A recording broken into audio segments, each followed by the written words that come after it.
services. And we want to begin this time offering praise to God who is with us, who is for us, a God who is able to do all things because of his power and greatness if we would choose as his people to trust in him. So with whatever it is that we're facing, we come, we offer our trust, lay it at his feet, and know that our God is able. Let's lift this in praise to him.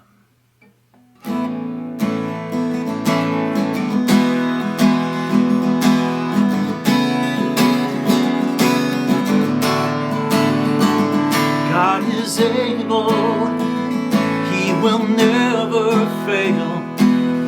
He is almighty God, greater than all we see, greater than all we ask. He has done great things, lifted up, he defeated the grave, raised to life. Our God is able, in his name we overcome. For the Lord our God is able.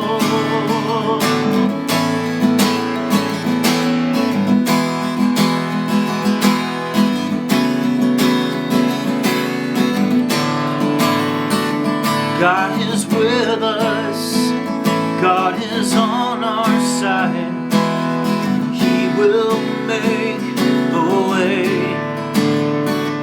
Far above all we know, far above all we hope, he has done great things, lifted up, he defeated the grave, raised to life, our God is able.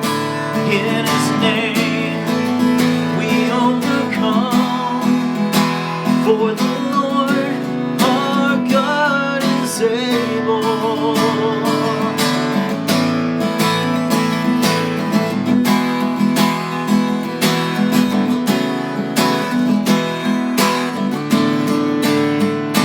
God is with us, he will go before, he will never leave us, he will never leave us.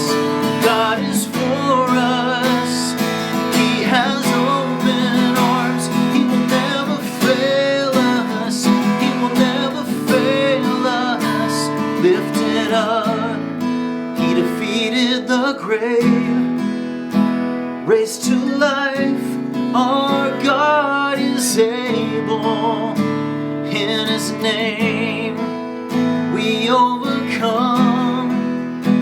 For the Lord our God is able. For the Lord our God is able. For the Lord our God is able.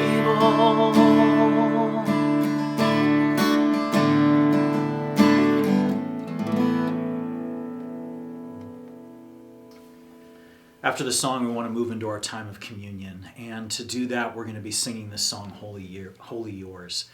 And I have probably said this to you a number of times over the years, that although it's hard to really nail down and say, this is my favorite worship song, this is definitely going to be up at the top of the list for me. And what it does is it really paints this picture. It paints the picture of the fact that we're a broken people and that we don't tend on our own towards the things of God, towards the things that he calls us to do and calls us to be. But the song paints this beautiful picture and this incredible truth that what God does is that he creates beauty out of this brokenness of who we are. That God makes things, he makes all things, including us, new. And we can have great hope in that truth. There's a tension in the song that's really represented here as well. We can only be made new because God is holy. And our hope is the fact that we might be able to take on his holiness. And yet at the same time, we have to have a longing to receive that holiness of God. We have to actually pursue that. And so we present ourselves before God and we ask that he would work on us so that we could take on his holiness. And then there's these lines of the song. But the harder I try, the more clearly can I see the depth of our fall and the weight of it all. And this might be the most impossible thing, your grandness in me, making me clean. You see, finally, the truth of the gospel and of what we celebrate now in this time of communion is that ultimately it is the victory of Jesus on the cross at work in us that ends up making us new, that ends up creating this newness within us and makes us clean. And at the very end of that line that I just read, what we sing is, and what the author writes, is glory, glory, hallelujah. And we do that because the author and then we, the worshipers, realize that this truth about God is so stunning that the only thing we can do is then lift up our voices and offer praise to him. So as we go through and sing this song, really sing the story of what it is that God does within us, and then offer him glory and praise because of who he is and what he does. And let's sing this together as we prepare our hearts to receive communion.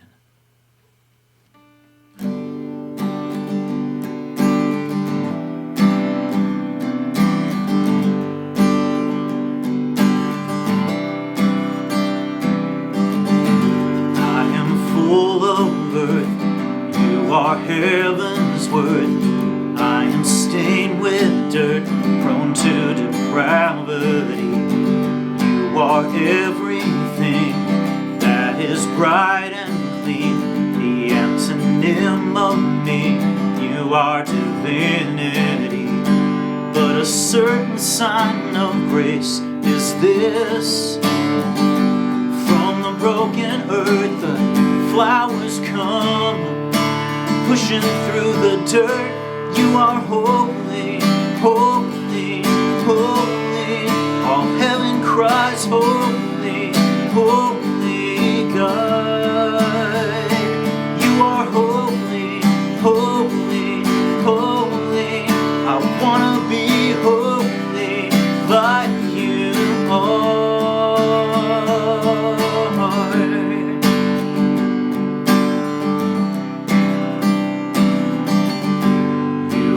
Everything that is bright and clean, and you are covering me with your majesty. And the truest sign of grace was this. From the wounded hands, redemption fell down, liberating man. You are holy, holy, holy. All heaven cries holy, holy God. You are holy, holy, holy. I wanna be holy like you are. But the harder I try, the more clearly can I feel the depth of our fall and the weight of it all. So this might could be the most impossible thing, your grandness in me, making me clean. Glory, hallelujah. Glory, glory, hallelujah. You are holy, holy, holy. All heaven cries holy, holy God. You are holy, holy, holy. I wanna be holy like you are. So here I am, all of me, finally everything holy, holy, holy. I am holy, holy, holy. I am holy, holy, holy yours. I am wholly yours. I am wholly yours.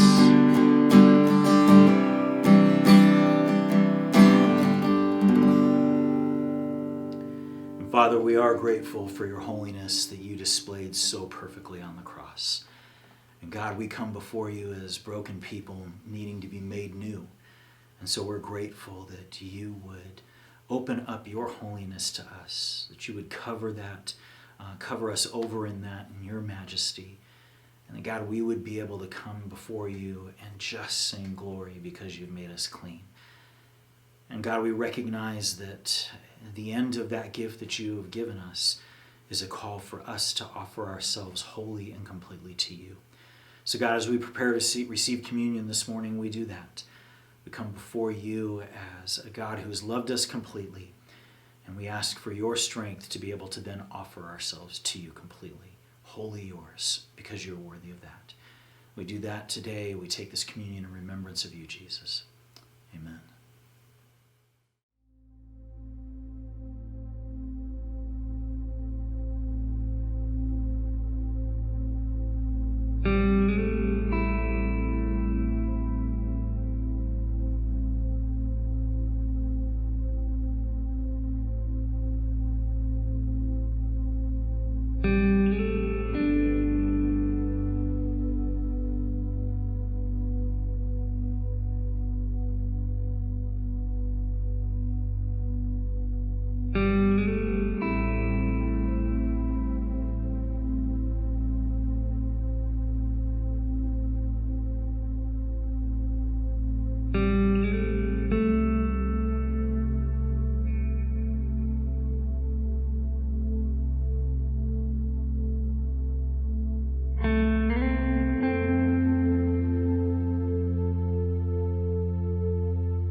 Good day, church. I am going to pray for our offering, so if you would join me in prayer, we will do that this morning together. In Jesus' name, we ask, Lord, for hearts of gratitude. God, for a sense of your goodwill towards us, for a sense of your care and compassion for us, Lord. God, be a reminder to us this morning of all the ways that you continue to care for us and provide for our needs, Lord. The ways that you shepherd us well, God. The way that you, like the gardener in Jesus' parables, Lord, that you tend to us, Lord, that you care for us and nurture us, Father. And from that place, would we be joyful to give back to you. In the name of Jesus, we pray. Amen. There's a few ways to give coming across the bottom of your screen right now, so take a look at those. And as you're doing that, I want to share a couple of things with you. The first being a reminder that we have our weekly Anchor Hours of Prayer. And those are opportunities for anyone and everyone in our church community or even outside our church community to join in and pray with us online. So you can join with us that way by a few avenues. First, you can submit requests to be prayed for by emailing ccto@ccto.org and use the phrase prayer request in the title of that email. The second is that you can join us online in our online Anchor Hours of Prayer. They happen twice a week, the first being Tuesday from 7 to 8 p.m., and the second being Thursdays from 1 to 2 p.m. And you can join those by going to ccto.org/prayer and then clicking on those links at the appropriate time. So please do join us for that. The other thing I want to make mention of is to remind you that we are having our 24-hour prayer vigil.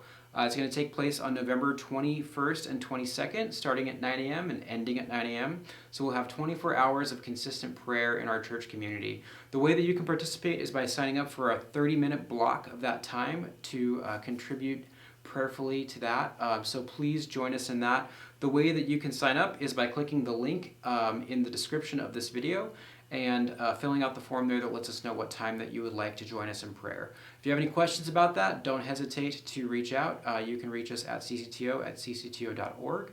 And with that, I'm going to pass it over to Pastor Joe, who has this morning's message.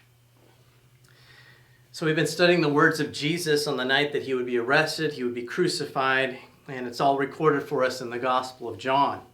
We've looked at John 14 and 15, and today we're going to start John chapter 16. And Jesus is beginning to prepare his followers for these challenges, these struggles. He calls it trouble that is ahead. He's preparing them for the trouble that they need to be ready for. He doesn't want them somehow to be caught off guard. He doesn't want them to be surprised by it.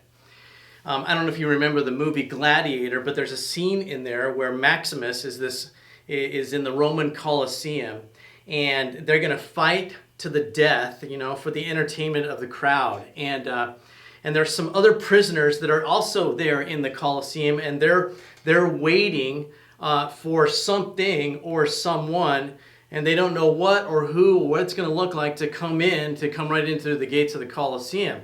And all they know is that whomever or whatever comes through those gates, they probably don't have a chance against it. They're just not going to do it. And so they're waiting there, and they're tense, and they're anxious. And they've recognized, these prisoners have recognized that Maximus was some kind of military commander, that he has all of this battlefield expertise. And so they listen to him as he's preparing them for what's going to come through those gates. And he's basically saying this: whatever comes through those gates, whatever comes through those doors, here's some things you need to be remembering. And essentially, this is what Jesus is doing with his disciples. He's saying, listen, be ready. Be ready for whatever is coming your way. And he's doing this here in John 16. In fact, one of the words that we see repeatedly used throughout this discourse is the word remember. So Jesus is saying, hey guys, I don't have much time left. About what you need to remember, what I'm getting at, here's what you need to not intentionally forget. Write it down. Remember this. Mark this down so that you're going to be ready. And so I want you to picture yourself, for a minute, if you're in that Colosseum and the big doors are shut, and maybe across the doors it's the number 2020, this year that we've had. And we're not sure what is next that's going to come through, because a lot of things have already come through those doors. You don't know what's going to come next, but you don't want to be caught off guard. You want to be ready. You want to be prepared.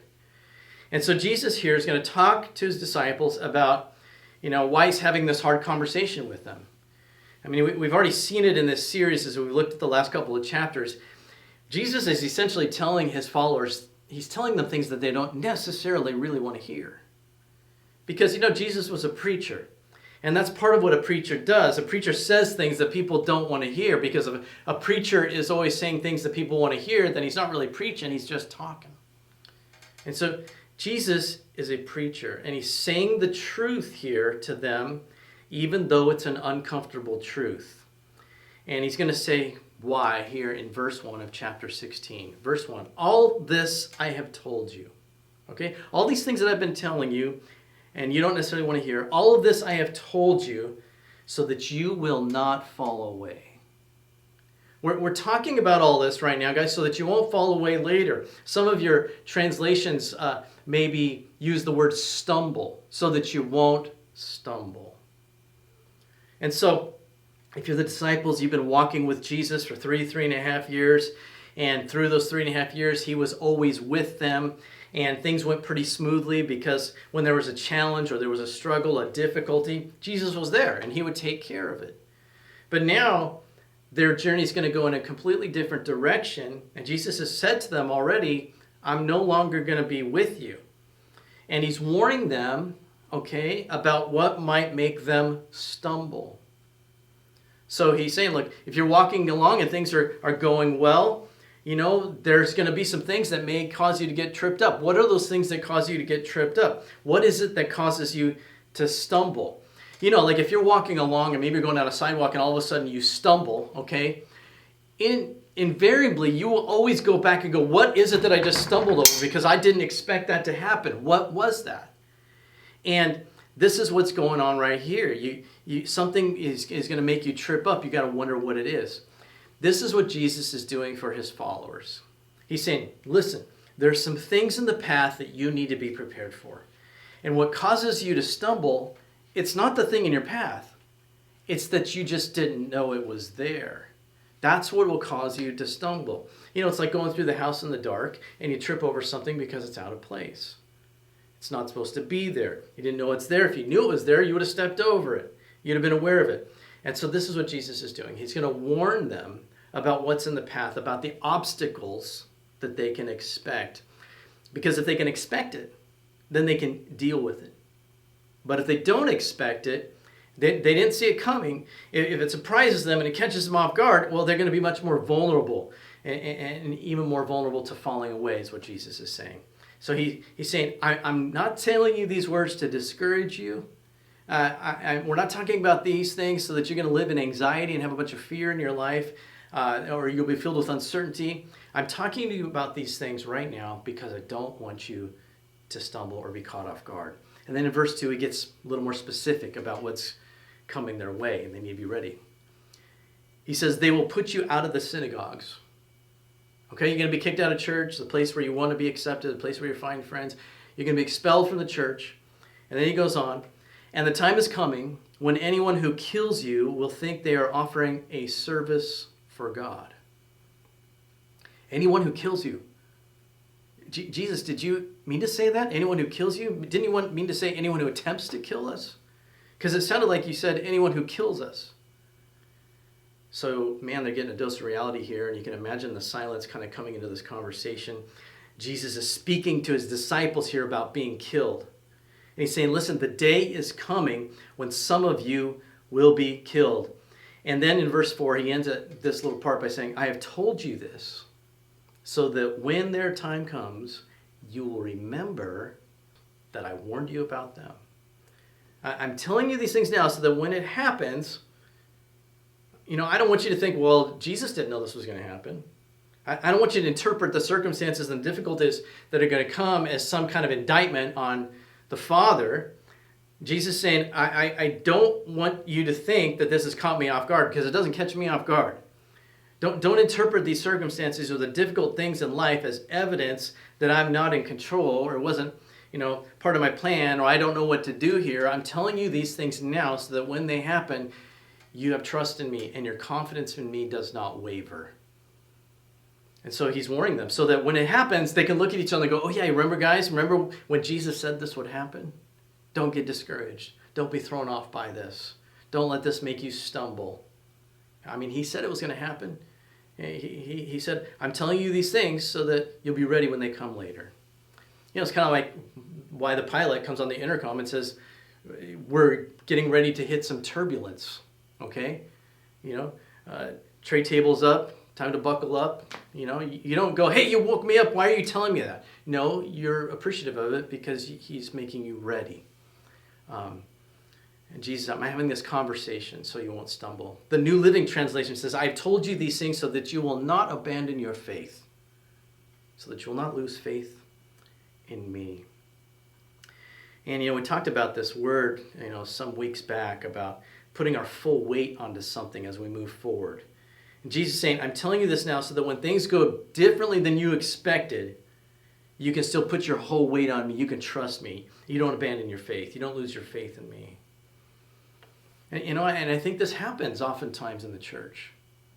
Because people come to church and perhaps they hear the parts of the gospel that are the most appealing to them. And, maybe the church leaves out some of the fine print. They don't really read that part. And they've got this idea, somehow people get this idea that, once I become a follower of Jesus, that everything is supposed to be good for me in my life and things should just come together. And then, unfortunately, sometimes as a church, we've got this culture then, where we all pretend like everything is good. And so then somebody who's struggling, they come around, they look around, they go, well, everything's going fine with them. They're not struggling. Why am I struggling? They're not having to deal with these doubts. Why do I have these doubts? Well, here's why. It's because they're pretending. They want to look strong. They want to make it look like everything is good. Their marriage, everything's good in their home. It's supposed to be easy, If you're following Jesus, everything is just going to be, smooth sailing. And it's going to be fine. And Jesus is saying, listen, he's having this conversation with his followers because he doesn't want them to fall away in those difficult moments. He's saying, listen, your time's going to come. I'm warning you so that when this happens later, you're going to be ready. And I think that this is helpful for us in the church and in our culture. And it explains why a lot of people fall away and maybe will continue to fall away even during this difficult season we're in. Christian Smith is a Christian sociologist, and he did a study of why people drop out of church and they fall away from their faith. And here's what his conclusion is. He says this, quote, "The problem is that many people call themselves Christians. They self-identify as Christian. But the religion they're practicing isn't Christianity." And he goes on and he says this, instead what they're practicing is what he calls, quote, moral therapeutic deism. Moral therapeutic deism. And he defines it like this. It's worshiping a God who blesses people who are good, nice, and fair, and helps believers be happy and feel good about themselves. But that's not Christianity. That's not what it means to be a follower of Jesus. Hey, Christianity is not like, hey, you're good, you be good, and God will make you happy. It's not that. It's Jesus said, listen, you're going to take up your cross daily and follow me. Jesus says we are going to identify with him where? In his suffering. And then when that doesn't match up, here's how Christian Smith puts it. He says, quote, "When this naive and coldly utilitarian view of God crashes on the hard rocks of reality, we shouldn't be surprised to see people of any age walk away. Be ready so that you don't fall away, so that you don't stumble in your faith when you really need it the most." So Jesus has just a finite amount of time left, and he's warning them about the trouble that they're going to experience, about being rejected, about being hated. And we read this all the way through these chapters here.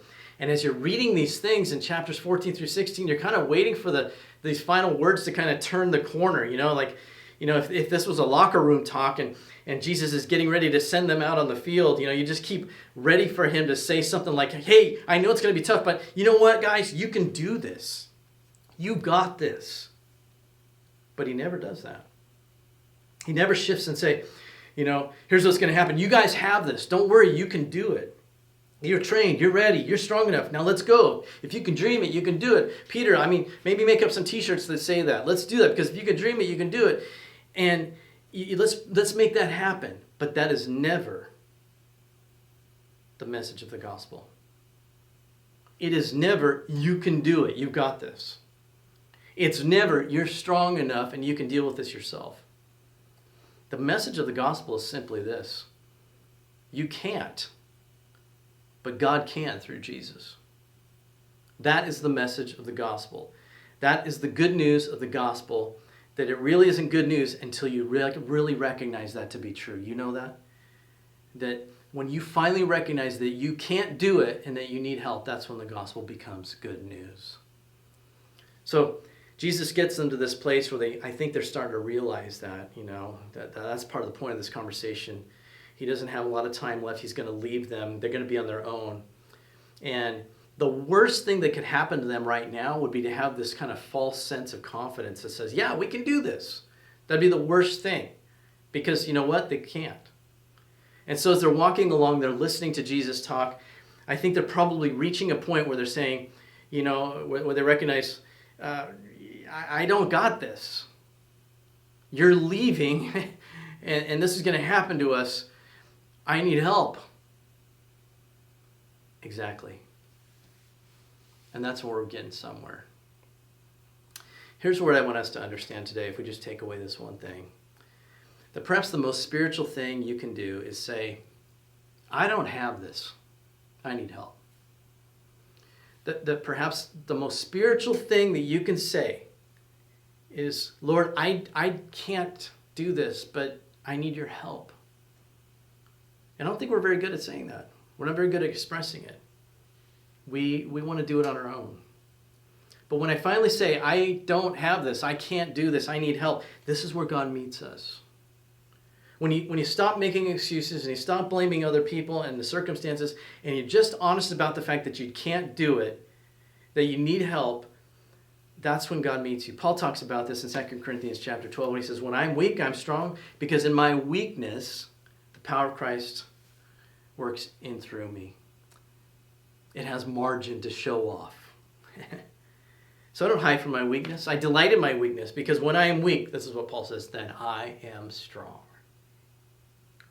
When I say I need help, Lord, I am then opening up the door for the power of God to be demonstrated in my life in a very powerful way. And perhaps that's the most spiritual thing you can do. I think kind of this is what got Peter into trouble, that one night, just earlier this evening. Jesus has been with his disciples in the upper room. Remember the Last Supper? This is just after dinner. They're together. And right after dinner, before they're going on the walk that they're on right now, Jesus has this really awkward conversation with Peter where he says, Peter, tonight, before the rooster crows, before the sun comes up tomorrow morning, you're going to disown me 3 times. Peter's like, no way, not me. Maybe these guys, but not me. I would never do that. What was he saying in that moment? He's saying, Lord, I got this. I have this. Don't worry about it. He was expressing confidence in himself. And we know what happened in the story. And I think this is kind of the story of our lives. There are some things, that happen that are significant, but then maybe we want to keep them secret because we don't want anybody to know that we need help, and so we don't ask God for help, because sometimes we're even responsible for the mess we're in, and we think, well, why would he want to help me? Jesus is just making it clear. Jesus is making it clear right here to his disciples and to us. There are some things that are coming down the path. You need to be ready. You need to be ready, and you can't do it on your own. In the Old Testament, we read the story about the battle that takes place between the Israelites and the Amalekites. And it takes place in Exodus 17, and these nations are going to go to war. Now, you got to remember something about the Israelites. They had been slaves for 400 years in Egypt, okay? Now, what does that mean? That meant that they would have had 0 training as warriors, all right? They had not been trained for battle. They have no idea they've been slaves. They've been trained not to fight. They don't have weapons. They don't have that expertise or anything like that. And they're going to go up against the Amalekites. And in Exodus 17, it looks like it's going to be a pretty easy win for the Amalekites. And so Moses says to Joshua, you go be the commander, okay? You go battle against the Amalekites. I'm going to go up here. I'm going to go up here on this hill. Moses goes up on the hillside, and you can see the entire battlefield that's happening in the valley below him. And as he raises his hands in prayer, he at some point realizes that as he raises his hands in prayer, that the Israelites, his people, are winning. But as he starts to lower his hands because they get tired, then the Amalekites are advancing. And so what does Moses do? He raises his hands in prayer, and he has his friends come and hold his hands up. And it's interesting, as they're holding his hands up, God doesn't at that point go, hey, wait, that doesn't count. No, it counts. His hands are raised in prayer, and the Israelites win. And after Israel won the battle that day, I'm sure there was this great celebration. These slaves basically turned to soldiers. We did it. I can't believe it. We did it. And, I don't know if this happened or not, but I can imagine them starting to chant Joshua's name. He's our hero, calling it at some point. But it's interesting because, and we read about this, and I'm not sure exactly when it happened, but we read about this in the book of Numbers. Joshua's name became Joshua. Before that, it was Hoshea. And it's kind of an ironic name because Hoshea means the one who saves. The one who saves. And I'm not sure if it was in this moment, maybe his guys were yelling, Hoshea, Hoshea, Hoshea, the one who saves, the one who saves. And Moses is coming in and saying, hey, wait a minute, Hoshea, come here, Congratulations, way to go out there. But I want to tell you what really happened out there. When my hands were raised in prayer, then you were advancing against the Amalekites, and they started to lose ground. And I just want you to make no mistake about this. Listen, this battle belongs to the Lord. He is the one who has saved us today. And I'm not sure if this is when Moses changed Joshua's name or not, because it's very interesting, because Hoshea means the one who saves, and Joshua means the Lord is the one who saves. The battle belongs to him. The battle belongs to the Lord. And so that's my invitation to you today, is to take the posture of Moses and say, Lord, I don't have what this takes. I'm reaching out to you. I don't have this. I need your help. You know, to say to God, listen, there's so much going on right now. There's so many complexities of life. There's so many surprising things. I cannot do this. Will you help me? And if you make room for God to demonstrate his power, he readily comes in.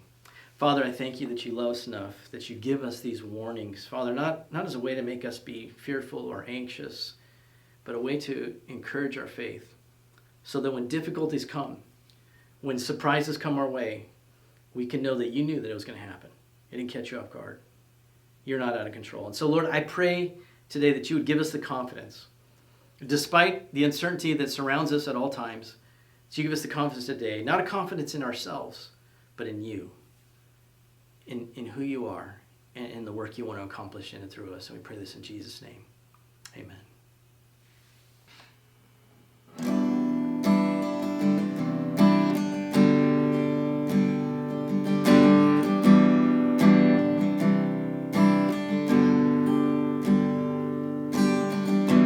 Darkness closes in on every side, when battles rage and when the waters rise, I fear no evil, for I know the truth.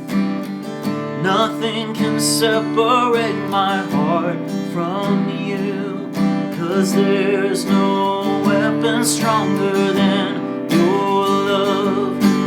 There's no weapon stronger than your love. No height, no depth can overcome, 'cause there's no weapon stronger than your love.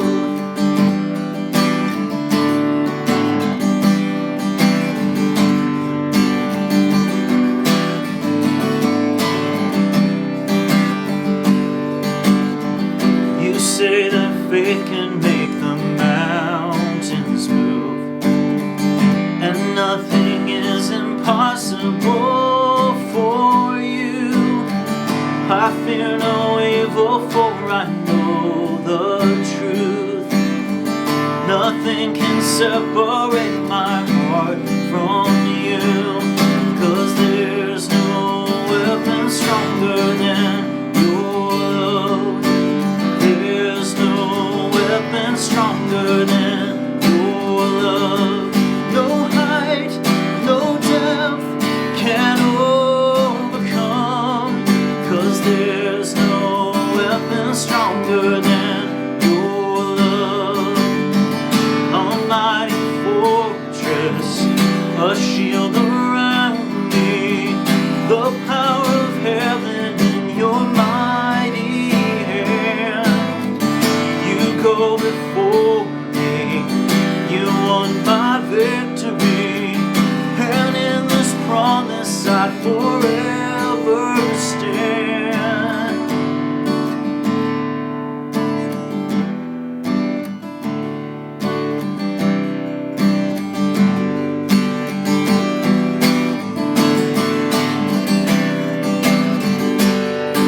And there's no weapon stronger than your love. There's no weapon stronger than your love. No height, no depth can overcome, 'cause there's no weapon stronger than your love. 'Cause there's no weapon stronger than your love.